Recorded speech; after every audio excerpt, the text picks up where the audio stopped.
wani bawan Allah wata rana dan shi ana zuwa daji, na aka shiga daji sai suka ga wani maciji suna cikin noma. Macijin ya biyo uban, ya subhanallah, ya biyo dan uban sai ya ɗauke kwasa sai ya buge kan macijin ya mutu. Macijin da ya mutu shi uban har ya manta, sun dawo gida kwana biyu, kullum uban duk zai rufe kofa sai yayi addu'a. Watan duk cutar da kuka gani tana faruwa ga 'yan adam, mafi yawanci wallahi sakaci ne na 'yan adam. Allah na ba mutum kariya. Yace in dare ku rufe garkanku, ku rufe kwannanku, ku rufe wurin shan ruwanku, kar ku yawo ba takalmi in dare yayi. In dare ba a san ka fito kai kadai ka tafi yawo, wannan duk ka'idoji ne da ake son ka cika su. In dare al'aura ka koyaushe za ka shiga, in kai kakka yadda ka buɗe al'aura ka gaba ɗaya, saboda lokaci ne wanda aljannu suna sauka. In dare ku kama 'ya'yanku ku rufe su, kakku basu su dinga yawo da marici. Duk wannan hadisai ne ingantattu mafi yawanci, amma duka wannan ba a cika ka'ida ba. An fi cika ka'idar bature. Maganinmu, abubuwanmu da yawa da aka ce a cika na addu'a da na maganin musulunci yau ba su damu jama'a ba. Bawan Allah nan yanzu zai kwanta bacci sai ya yi addu'a, ranar nan sai ya manta bai addu'a ba.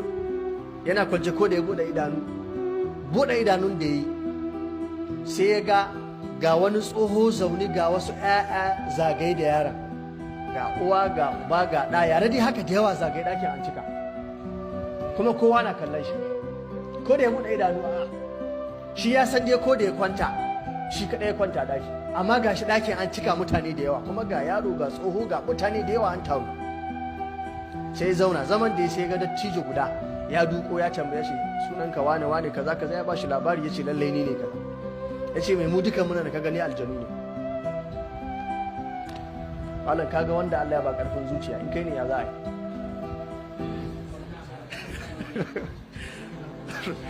Ya zauna dawa'in ko ya zauna, sai aljannin na sai dattijo ne ya ce mai, in baka manta ba ranar da kuka shiga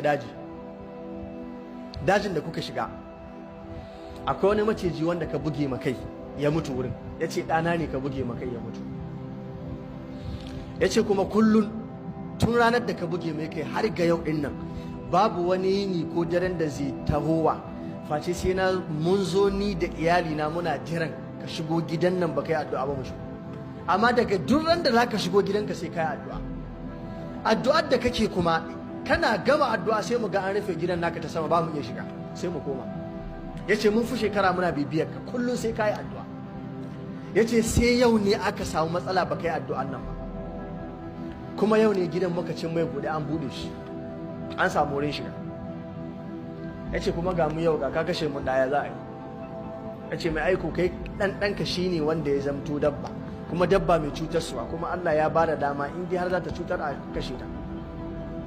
Ya ce mai haka.